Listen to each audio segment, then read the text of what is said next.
Somos felices. Join us on a rigorous step-by-step journey to fluency.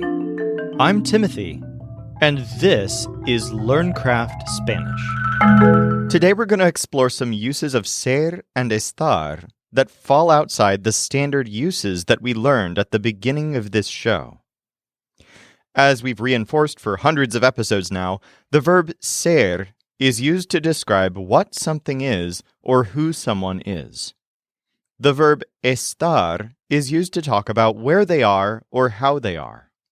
If you can remember that ser is for what something is and estar is for how something is, that by itself is already almost enough to help you get this right most of the time. Now, some teachers wrongly teach that ser is used for permanent things and estar is used for temporary things. This is a myth. So, for example, Bogotá está en Colombia, and it's there permanently, but because it's where it is, we have to use estar, not ser. We could never use ser in that sentence.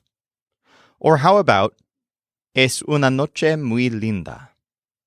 It won't always be a very pretty night. In fact, it might only be a pretty night for a few minutes. But because we're describing what it is, you can't ever use estar in that sentence.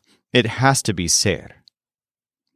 Today, we're going to dig into some more nuanced situations, including some situations where the question of temporary versus permanent is actually relevant.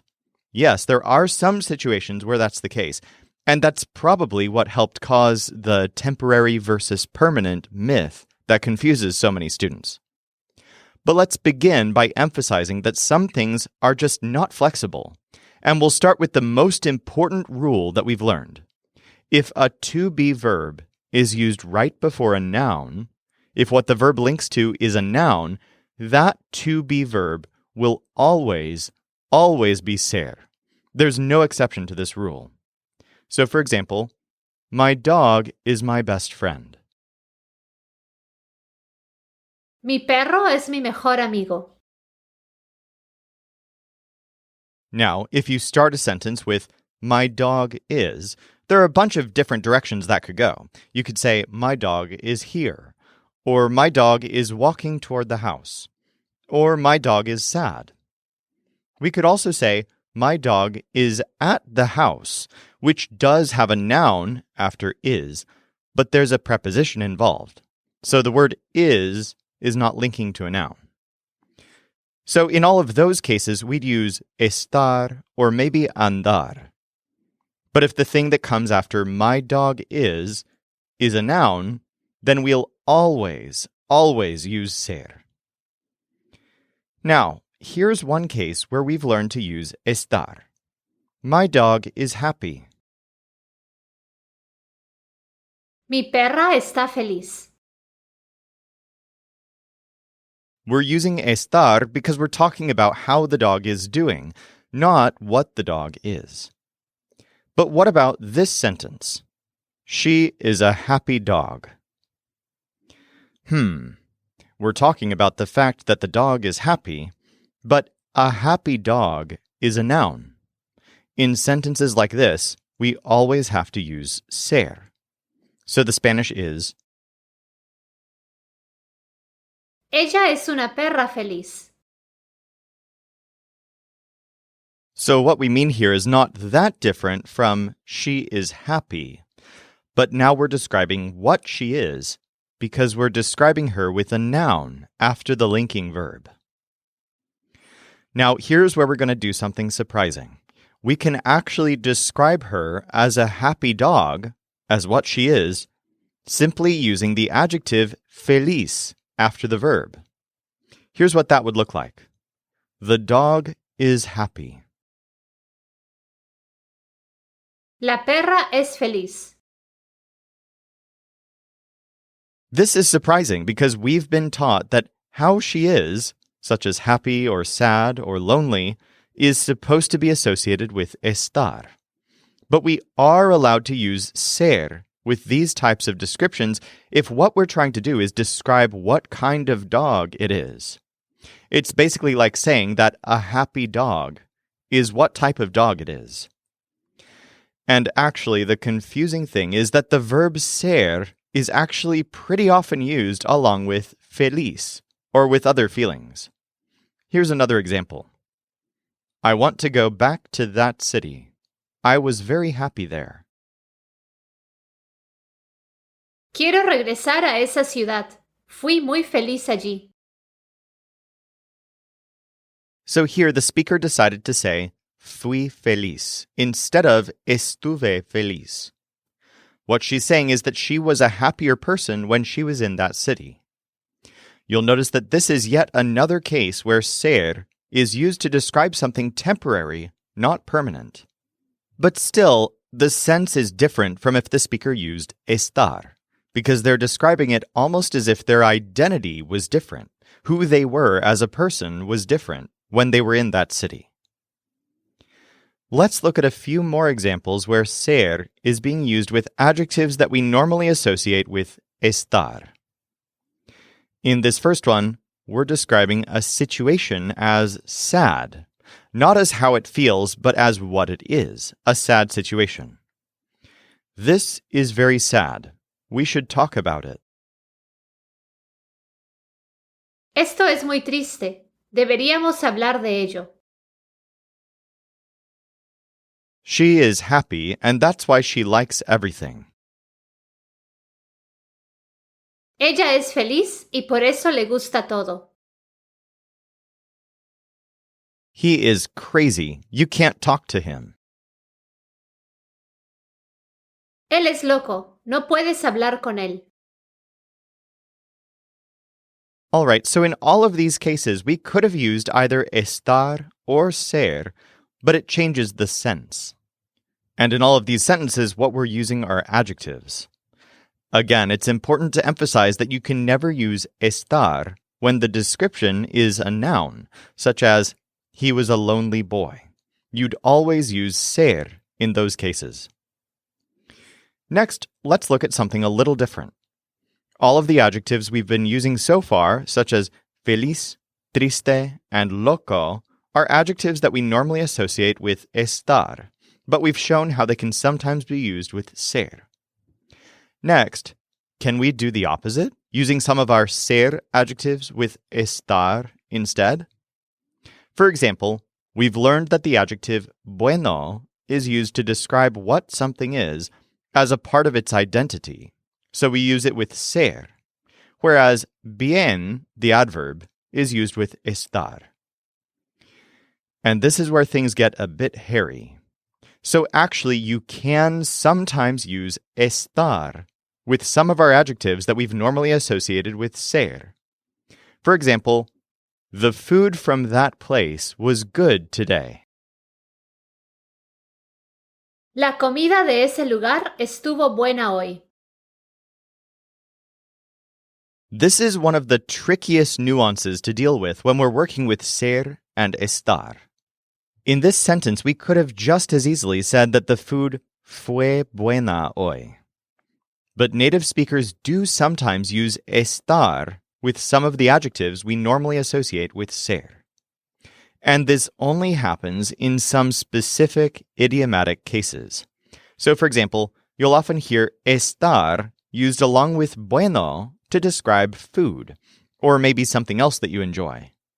But you won't hear it used to describe your dog. You wouldn't say, mi perro estuvo bueno hoy. So using estar with adjectives that we normally associate with ser is very tricky business.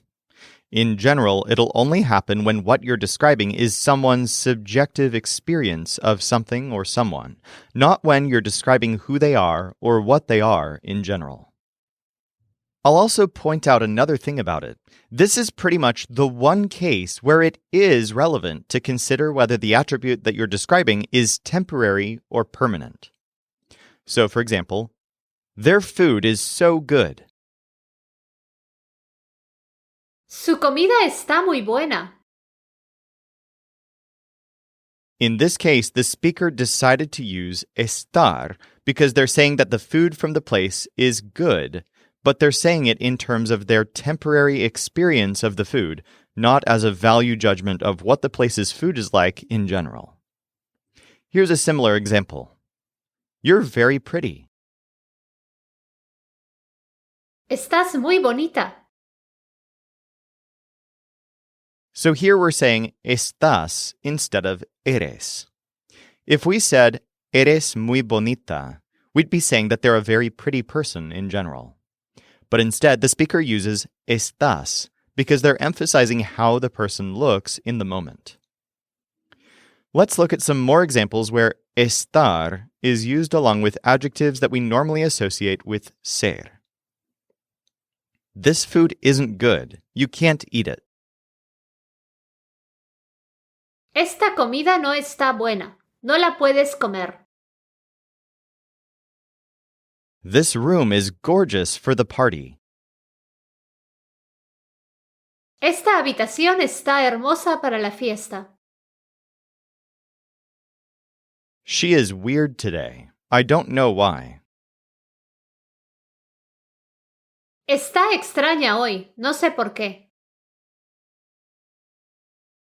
She is going to a party, so she's very pretty. Va a una fiesta. Entonces está muy bonita. He's so serious that he scares you. Está tan serio que te da miedo. All right, now we're going to do a quiz to practice using ser and estar in these nuanced ways. In each case, I'm going to present a little bit of context to give you a better idea of which verb you'll use with the adjective.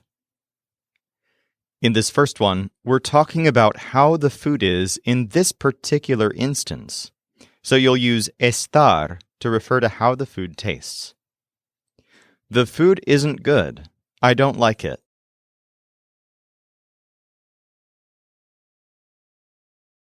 La comida no está buena. No me gusta. La comida no está buena. No me gusta. In the next one, we're talking about someone who is not serious by nature, so we'll use estar, basically to say that she's being serious. She is very serious today, and I don't know why.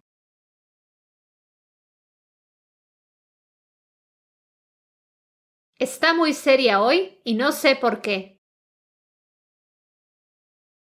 Está muy seria hoy y no sé por qué. In the next one, we're describing what a situation is, and we use ser because a situation doesn't have feelings. A sad situation is what it is. This situation is sad. I don't like it.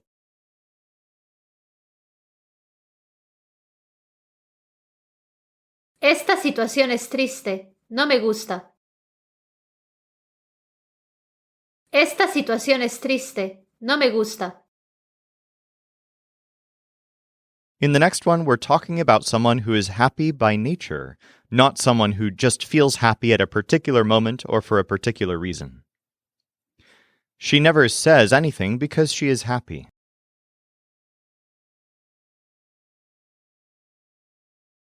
Nunca dice nada porque es feliz. Nunca dice nada porque es feliz. In the next one, the person I'm talking to isn't objectively an old person at 19, but the way they're behaving is like an old person. So we use estar. You might be only 19 years old, but you're old.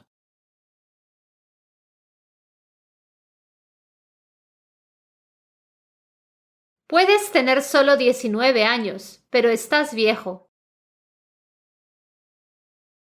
Puedes tener solo 19 años, pero estás viejo.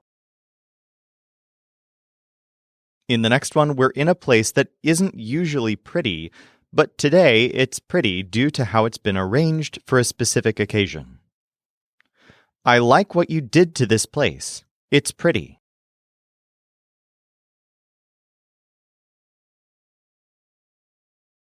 Me gusta lo que le hiciste a este lugar. Está bonito. Me gusta lo que le hiciste a este lugar. Está bonito. In the next one, I don't think of you as a tall person, but compared to when I saw you last time, you seem tall. I hadn't seen you in years. You're tall.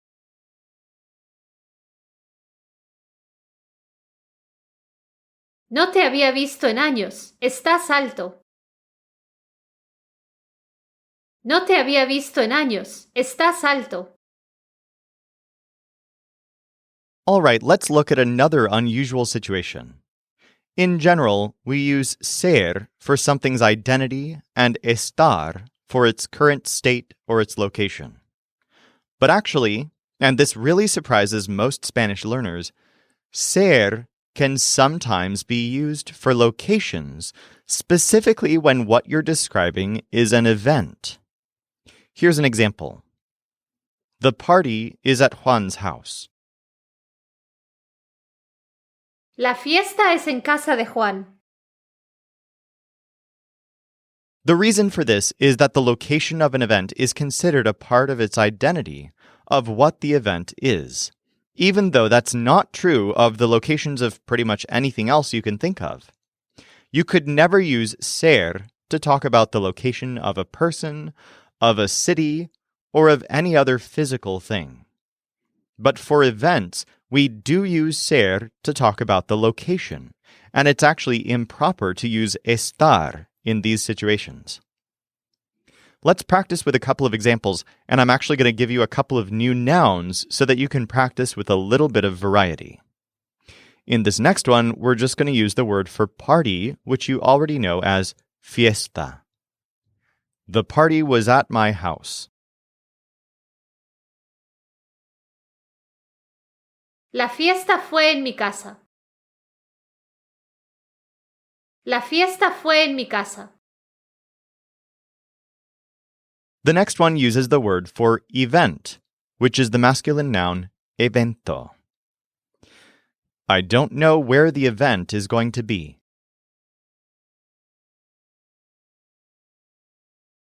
No sé dónde va a ser el evento. No sé dónde va a ser el evento. In the next one, we'll use the word for concert, which is the masculine noun concierto. The concert is going to be in that city.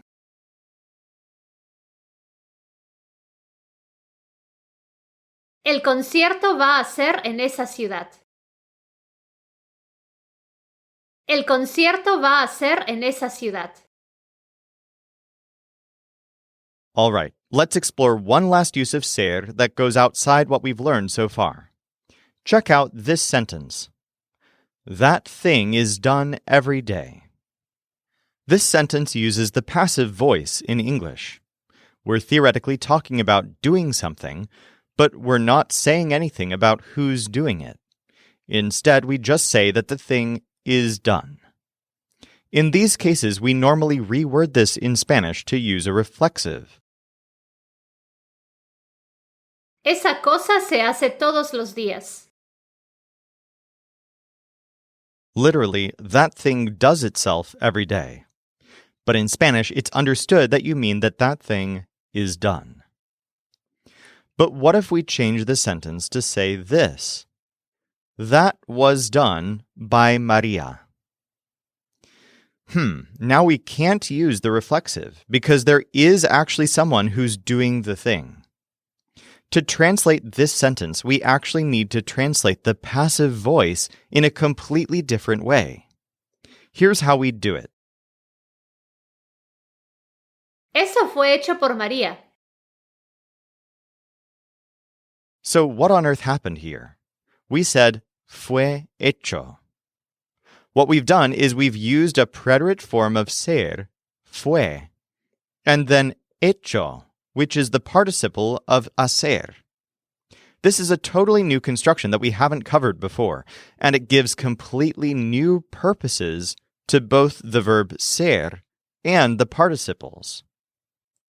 So the first thing to know about this is that this use of ser has absolutely nothing to do with anything that we've previously learned about ser. In fact, you can almost think of this as just a completely different verb with a different meaning. When ser is used this way, it's not being used to describe what someone or something is. It just has an entirely different purpose to create the passive voice. The second thing to know about this is that the participle is going to behave kind of like an adjective in this construction. So let's look at another sentence that uses this construction. The dog was found on the street. El perro fue encontrado en la calle. So we said fue encontrado. But if we're talking about a girl dog, we'll use encontrada. La perra fue encontrada en la calle. Or, to go back to our first example, we can change that was done by Maria to those things were done by Maria. Esas cosas fueron hechas por María. So here we said hechas, which is a pretty weird word, but it's the plural feminine version of hecho. Let's explore a few more examples that use this new version of the passive voice. The food is made by that man every day. La comida es hecha por ese hombre todos los días. Those things will be found soon. Esas cosas serán encontradas pronto. The homework was finished last night. La tarea fue terminada anoche. Now, how do you know whether to interpret an English passive sentence as a reflexive or using ser and a participle? In general, ser with a participle sounds a bit more formal than just using a reflexive. So, for example, es encontrado sounds a bit more formal than se encuentra. But for one-time events, it's more common to use the ser version rather than the reflexive version. Also, if you're saying that something is done by someone, you have to use ser, then a participle, and then por, and then the person who does it, as we showed in the example, eso fue hecho por María. That sentence can't use a reflexive version of hacer. Let's get some practice using ser and participles to create the passive voice. The food was made by those people.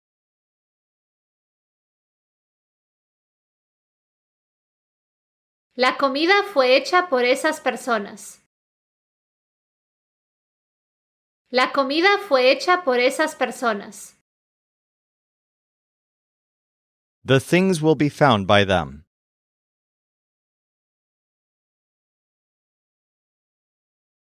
Las cosas serán encontradas por ellos. Las cosas serán encontradas por ellos. The project will be finished by next week.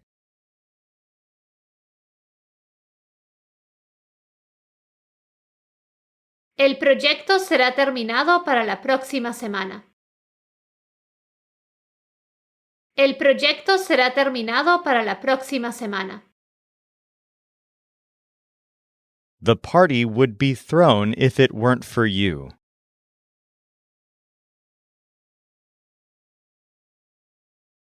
La fiesta sería hecha si no fuera por ti.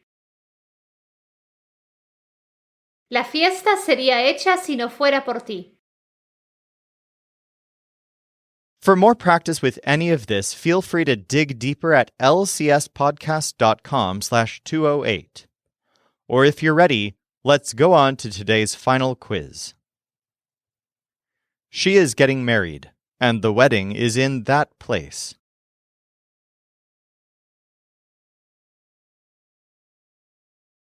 Se casa y la boda es en ese lugar. Se casa y la boda es en ese lugar. He didn't love her, but I love her.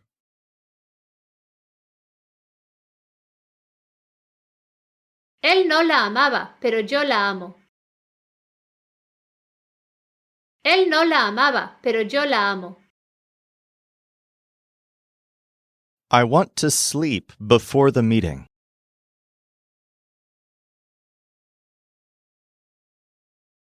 Quiero dormir antes de la reunión. Quiero dormir antes de la reunión.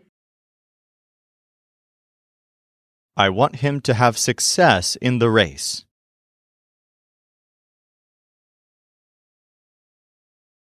Quiero que tenga éxito en la carrera. Quiero que tenga éxito en la carrera. They were going to get married, but they're in a fight.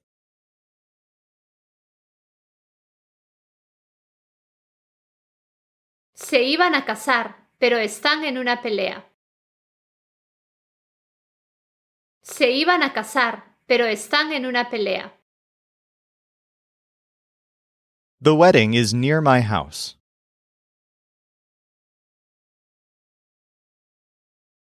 La boda es cerca de mi casa. La boda es cerca de mi casa. If you get married, you will be happy.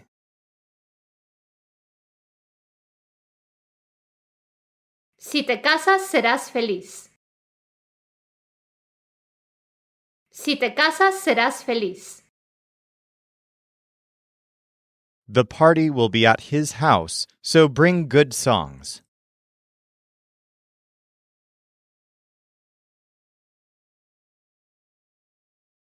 La fiesta será en su casa, así que lleva canciones buenas. La fiesta será en su casa, así que lleva canciones buenas. In this next one, is a use of estar. The house is pretty. This party will be a surprise.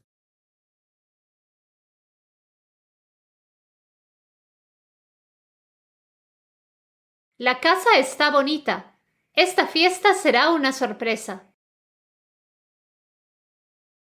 La casa está bonita. Esta fiesta será una sorpresa. You're gorgeous with those clothes, but remember that the party is not at a house.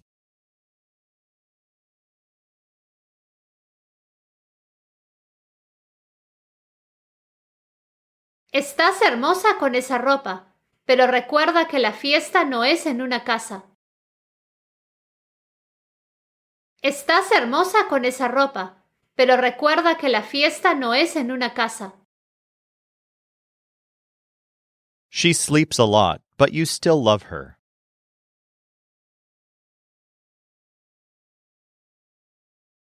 Ella duerme mucho, pero igual la amas. Ella duerme mucho, pero igual la amas. In the next one, is a use of estar. This food is good. I think it was made with a lot of love.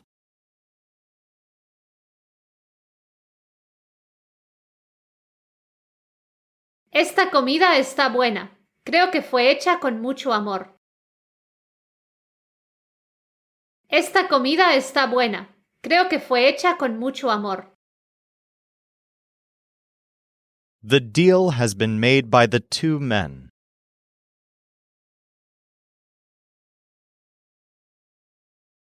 El negocio ha sido hecho por los dos hombres.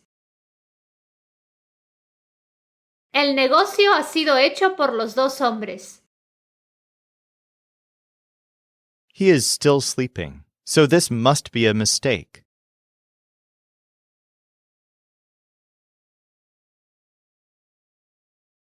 Él aún está durmiendo, así que esto debe ser un error.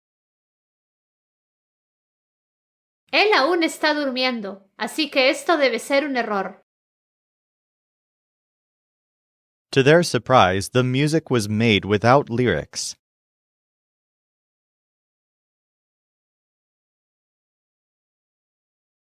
Para su sorpresa, la música fue hecha sin letra. Para su sorpresa, la música fue hecha sin letra. The task is done by her.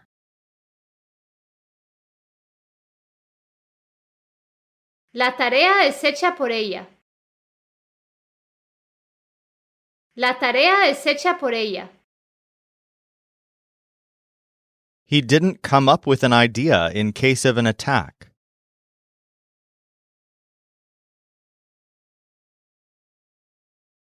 No se le ocurrió una idea en caso de un ataque. No se le ocurrió una idea en caso de un ataque.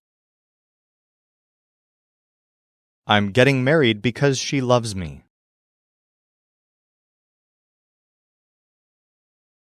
Me caso porque ella me ama. Me caso porque ella me ama.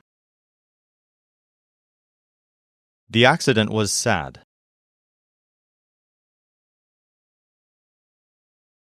El accidente fue triste.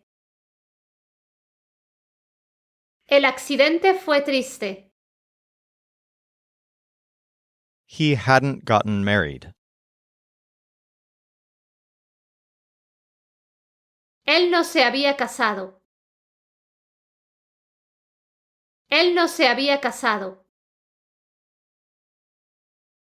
He is serious now because he is on a mission.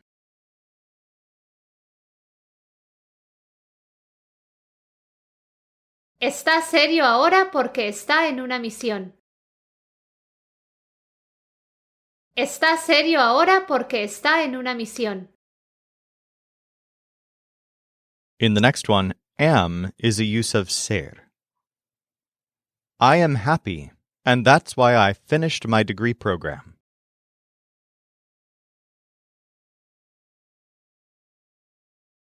Soy feliz y por eso terminé mi carrera. Soy feliz y por eso terminé mi carrera.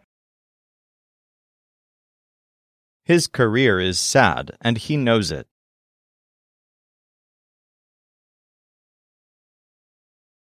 Su carrera es triste y él lo sabe. Su carrera es triste y él lo sabe. He hasn't slept, and that's why he hasn't come up with good ideas.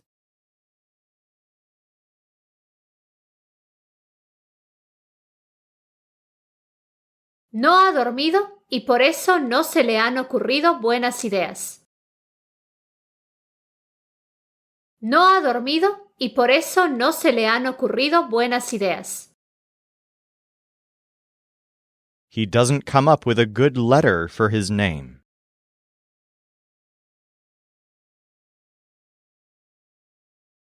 No se le ocurre una buena letra para su nombre. No se le ocurre una buena letra para su nombre. For more practice with all of this, go to lcspodcast.com/208. In tomorrow's episode, we'll learn a bunch of simple nouns related to health and the human body, including the words for medicine, nurse, and medic. This show is brought to you by LearnCraftSpanish.com. The Spanish voice in this episode was our coach Jimena Lama Rondon. Our music was performed by the Seattle Marimba Quartet, and I'm Timothy, encouraging you to do the hard work of learning Spanish. Acquiring a second language is one of the most fulfilling things you can do, so start your fluency journey today at lcspodcast.com.